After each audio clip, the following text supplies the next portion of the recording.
The United Nations warns that the humanitarian situation in Yemen is worsening and needs to be addressed urgently.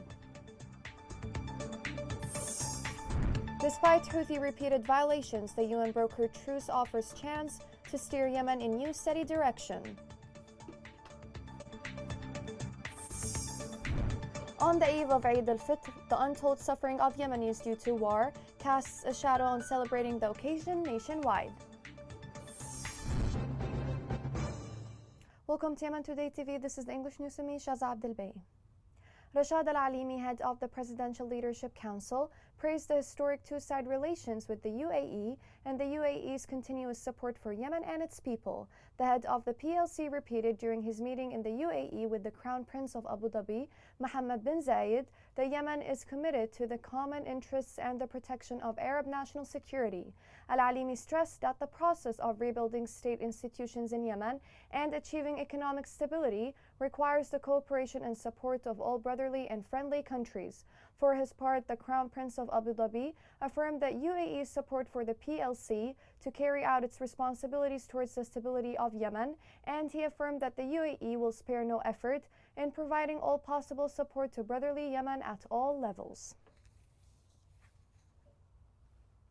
The UN said the truce in Yemen represents an important opportunity for aid agencies to expand their life-saving assistance. The UN Humanitarian Coordinator in Yemen, David Grissly, urged all donors to fully fund the UN appeal and to commit to the speedy payment of funds. Grissly warned that the lack of sufficient funding from donors could lead to the relief operation to collapse, and he stressed that the response process is still severely underfunded, leaving relief agencies with limited resources.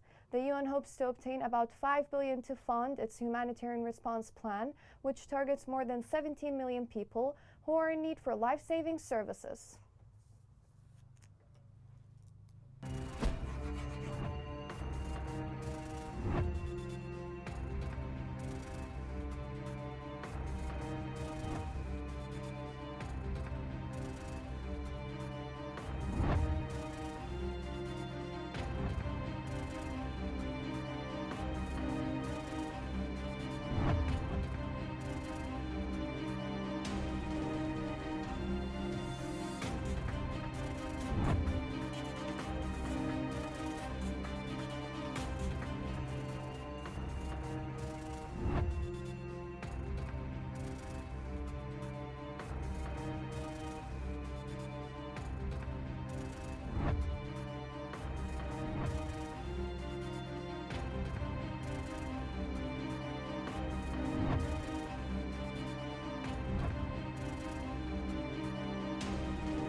Government forces thwarted infiltration attempts in Hajj Governorate north of Yemen.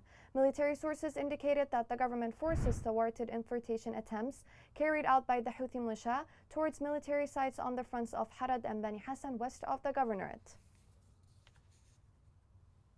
A Houthi leader detained about 15 tribesmen in Al-Dala Governorate south of Yemen. Local sources said the detaining came for punishment and for false accusations.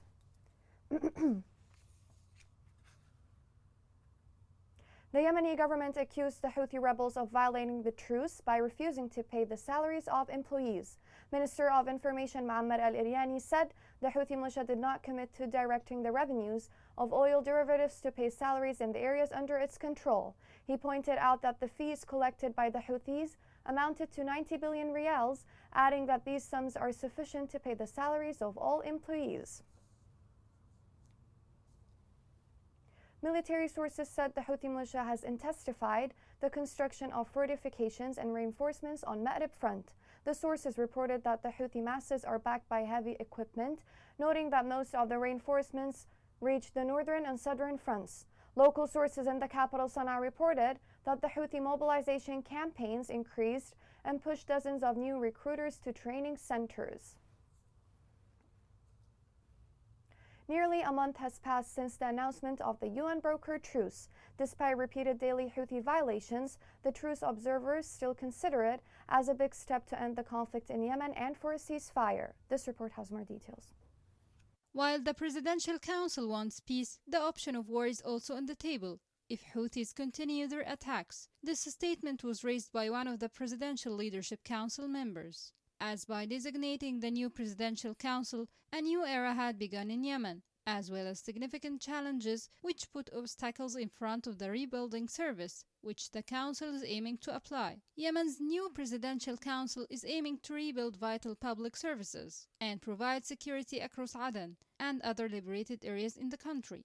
As a result, the Council has set some priorities in the reconstruction plan, as they are aiming to start providing state services, pay salaries to civil servants, and establish peace and security across the capital Aden. The body's deputy head Major General said that the Council has been in an open-ended consultations with the Yemeni cabinet about drawing up a plan of action and the means to start implementing plans. He added, the Council has always taken the concerns and suffering of Yemeni people into consideration during the different stages of negotiations, and today it's time to turn the Council words into actions, according to his statement. The dire economic state of one of the world's poorest nations will hamper the new administration's abilities.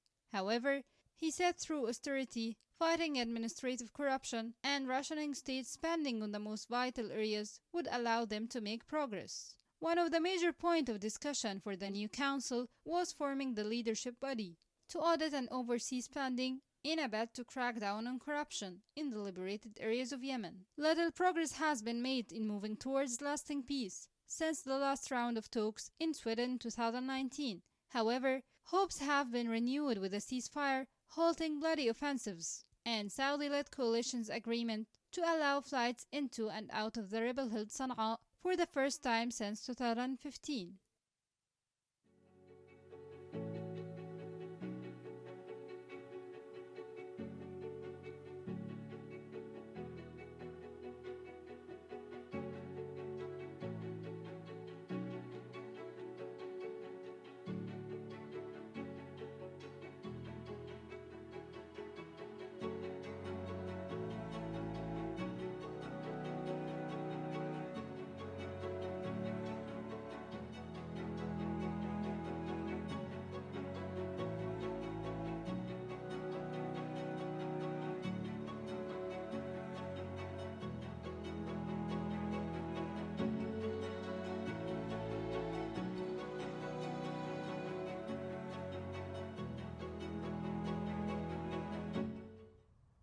Yemen is celebrating tomorrow the Feast of Fitr. On this occasion, UN Special Envoy to Yemen Hans Grunberg congratulated all Yemenis for Eid al-Fitr. Grunberg expressed his wish that he values of gratitude, compassion, and tolerance inspire the Yemenis and help them in bringing an end to the conflict. On the eve of Eid al-Fitr, people in Hudaydah do not seem to cheer and celebrate the occasion as they used to do before the war. They cannot secure basic life necessities. This report has more details. A few hours are left for the days of Al-Fitr feast, and there are millions of Yemenis suffering from calamities. Yemen Today TV has revealed a simple part of the suffering of Al-Hudaydah people to convey a tragic reality that citizens are living due to high prices, currency manipulation, and their inability to purchase their needs and feast demands. We are suffering high prices, and the currency isn't stable. Sometimes it's high and sometimes it's low, and we don't know the reason behind it. It's because of the government or the citizen. The feast is coming every year, and our children are not getting a piece of clothes to feel the joy of feast like other children in the world. As usual, with the approach of religious holidays, the simple citizen suffers more from high prices, which has doubled the suffering of citizens and made most of them unable to purchase their basic needs and requirements. We are receiving the feast every year with high prices, and purchasing feast clothes for our children became impossible. Prices are incredibly high all over the Yemeni cities, not only in Hais or in Taiz. This is due to the ongoing war, and the citizen is the only one who is paying the price for it. Here in the city of Hais in Al-Hudaydah, the majority of people are suffering the most. However, they try their best to let their children feel the happiness of the feast. So they buy them Eid clothes to get shocked by the tragic reality that has been evolved due to the conflicts and made the simple citizen pay for it. I was buying clothes from this place with 300,000 riyals for the whole family. Now prices are escalating every day, and this applies to the everything, food, clothes, and we are only waiting for God's mercy. The picture is not only complete here, but the extent of the suffering increases in the simplest purchases, such as hasty sweets and the locally made al-bindari, as people try to buy them and present them to the returning relatives and acquaintances. In the past, this sweet was only costing me 4,000 or 5,000 riyal. Now it's costing me 24,000 riyal and it's only 12 pieces. Isn't this a crime? No one can afford it. Living in economic hardships due to the war is raging day after day, and its fire has reached the bowels of the citizens who struggle to provide a living for their family in order to survive. In Taiz to the west of Yemen, the situation for people is the same as Hodeidah and other areas across the country. People cannot buy their needs for the feast because of high prices. This report has more details. The Yemeni citizen Reem El Mukhlis is buying old and used clothes. She was looking among piles of clothes, hoping to find something that suits her purchasing power and enables her to clothe her 7 children, boys and girls. She moves alone from one corner to another, and it ended with her return, carrying a huge burden on her shoulders, not knowing whether she would provide Eid clothing for her children or a proper decent living. في معي 7 عيال 3 بنات و4 عيال. I have 7 children, 3 girls and 4 boys. I can't afford buying them new clothes for the Eid, so that's what I get them instead. I buy old and used t-shirts and pants from the shop. They are not in the best condition and the material is really bad, but it's better than nothing. I lie to the kids and tell them it's all new. Ramadan is about to end. Despite the countless inconveniences, the Eid has come with a threat, raising a heavy stick to break the majority of families who are unable to face the living conditions and adapt to the high prices of Eid requirements, including clothing, nuts, and sweets. The feast is nearly on the doors. The people and the residents of Taiz go shopping in order to buy clothes and food supplies, but you find an insane increase in prices. During this hard time, the citizens are suffering a lot. We call on the authorities and government to pay attention to our demands and to adjust the prices to more reasonable and affordable ones. Also, they need to provide a proper supervision over shop owners and traders in order to monitor the prices increase. We are offering goods on sale here in the market as we noted a great decrease in the purchasing and selling power, especially during this hard time that the country is going through and the deterioration of the national currency. The citizens' living conditions are really bad. They are unable to buy goods or afford getting their needs. Despite what the market is witnessing of a crowd of citizens, this does not mean that they are able to buy the requirements for the Eid. A huge difference has been noticed between this year and the previous ones. The absence of the role of the authorities and those in charge from their basic tasks represents an opportunity for traders who take advantage of such occasions as a season of wealth. Coming next. On the International Labor Day, Yemeni workers have little to celebrate due to the ongoing war.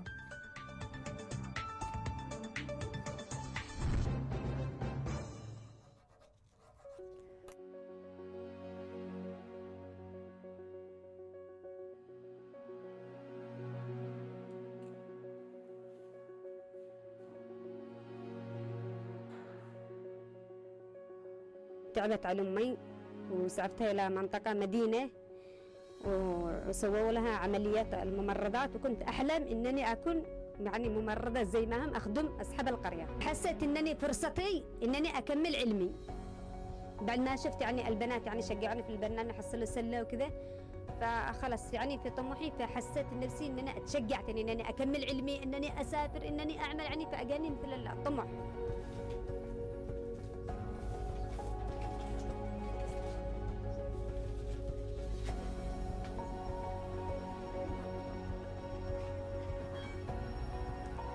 ولما تكوني عند تستلمي سلة غذائية لما شجعنا البرنامج يعني عندك إحساس، عندك هواية إنك تكملي دراستك، إنك تروحي تذاكري تعملي، لأنه بتقولي إني مستفيدة من المدرسة، بس من قبل ما كنا نفكر كده. Welcome back. International Labor Day is observed on May 1st. It is the day in which workers around the globe are given appreciation. Yet the situation in Yemen is different since the war began. Yemeni workers have been without paid salaries for 6 years now. This report has more details.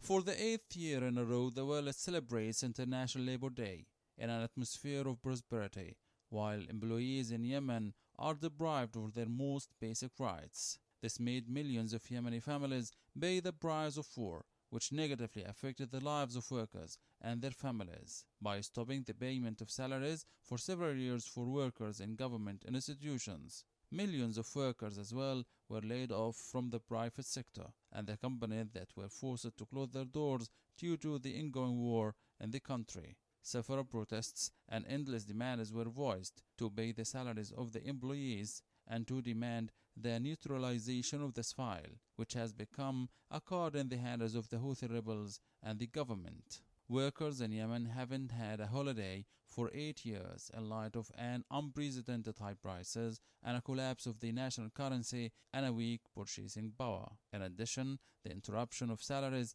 represents another burden that haunts millions of Yemenis in the liberated areas, as well as the areas under the control of the militia. Many academics and employees are lining up, looking for work, in order to find what helps them to provide the simplest needs to feed their children and families. They are suffering after the militia replaced them with members and people loyal to it in the areas under its control, without regard to what will happen to the conditions of public universities and education.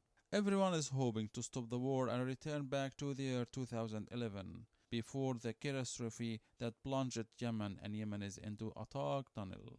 Currently, the employees and workers are dreaming only with what will provide them and their families with life sustenance. Their dreams in the Labor Day remain that their salaries will be paid and that they will find their basic needs for the life. A recent international report revealed that the Houthi militia is responsible for 90% of religious suppression cases in Yemen. Houthi repressive behavior involved the imposition and suppression of religious beliefs and practices for sectarian reasons. This report has more details. A new United Nations report on Yemen released last week documents extensive abuses against minority communities in the country, the procurement of weapons from Europe and Asia by Houthi rebel forces, and the use of thousands of child soldiers in parts of the war-torn country. The 300-page annual report, compiled by a 4-member panel of regional experts and sent to the UN Security Council, documented the systematic persecution of Jews in Houthi-controlled areas, finding that most of Jewish population left Yemen after several years of persecution. The report also acknowledged 7 Jewish individuals still in Yemen, including one who remains detained despite an order to release him issued in July 2019, referring to Levi Marhabi, who has been imprisoned by Houthi rebels since 2016. Marhabi was arrested for his role in allegedly smuggling an artifact out of the country after he assisted a group of Yemeni Jews who brought an 800-year-old Torah to Israel. A State Department spokesperson told JI, "We understand the Houthis continue to detain Mr. Marhabi despite our calls, and those by the international community, for his release." In addition to raising concerns about the state of the country's fledgling Jewish community, the report cites instances of religious persecution against Christians and members of the Baha'i community. The report's authors also drew attention to Houthi efforts to recruit children as soldiers in battle against the country's Saudi-backed government, alleging that more than 2,000 child soldiers have been killed in the conflict. The report also found that the Houthis employed a complex network of intermediaries to obtain weapons from across Europe and Asia. Houthi forces have launched attacks against Saudi Arabia and more recently the United Arab Emirates. It is quite obvious that Houthis backed by Iran intend to drag the war beyond Yemen's borders. This makes Houthis a real threat not only to Yemen but to the entire world. Here's a reminder of the main headlines. The UN warns that the humanitarian situation in Yemen is worsening and needs to be addressed urgently. Despite Houthi repeated violations, the UN brokered truce offers chance to steer Yemen in new steady direction. On the eve of Eid, the untold suffering of Yemenis due to the war cast shadow on celebrating the occasion nationwide. This is the end of the news. Thank you for watching.